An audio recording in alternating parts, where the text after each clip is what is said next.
June 14 உலக இரத்த தான தினம். இது டாக்டர் கார்ல் லான்ஸ்டைனரோட பிறந்த தினத்தை குறிக்குது. புகழ்பெற்ற ஆஸ்திரியன் அமெரிக்கன் பிசிஷியன். இவர் தான் பிளட் குரூப்ஸோட ஏபிஓ சிஸ்டத்தை கண்டுபிடிச்சாரு. ரத்த தானத்தை பத்தி நாம பேசுறதுக்கு முன்னாடி ரொம்பவே சுருக்கமா சர்க்குலேட்டரி சிஸ்டத்தை பத்தி நாம தெரிஞ்சுக்குவோம். பேசிக்கா நம்ம மனித உடலை பொறுத்த வரைக்கும் 2 விதமான சர்க்குலேட்டரி சிஸ்டம்ஸ் இருக்கு.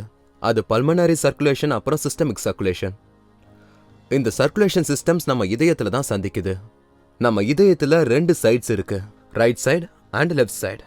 2 சைடுக்கும் தனித்தனியா 2 சேம்பர்கள் இருக்கும். அது ஏட்ரியம் அண்ட் தி வென்ட்ரிக்கல். பொதுவா பல்மனரி சர்க்குலேஷன் சிஸ்டம் தான் உடம்போட மற்ற பகுதிகளில் இருந்து ரத்தத்தை ரிசீவ் பண்ணும். அதாவது டீஆக்சிஜனேட்டட்னு சொல்லப்படுற அசுத்த ரத்தம். குறிப்பா 2 முக்கியமான வெயின்ஸ் மூலமா, த சுப்பீரியர் வெனா கேவா அப்புறம் இன்ஃபீரியர் வெனா கேவா. அசுத்த ரத்தம் இதயத்தோட ரைட் சைடுக்கு வந்த உடனே அந்த ரத்தம் பல்மனரி ஆர்டரி வழியா லங்ஸுக்குள்ள போகுது. லங்ஸ்ல தான் டீஆக்சிஜனேட்டட்னு சொல்லப்படுற அசுத்த ரத்தமானது ஆக்சிஜனேட்டடா, அதாவது சுத்தமான ரத்தமா மாறுது. சுத்திகரிக்கப்பட்ட ரத்தம் அல்லது ஆக்சிஜனேட்டட் பிளட் பல்மோனரி வைன்ஸ் வழியா இதயத்தோட இடது பக்கத்துக்கு போகுது. ரத்தம் லெஃப்ட் ஏட்ரியமுக்கு வந்த உடனே அது இன்னும் கீழே லெஃப்ட் வென்ட்ரிக்கலுக்கு போகுது.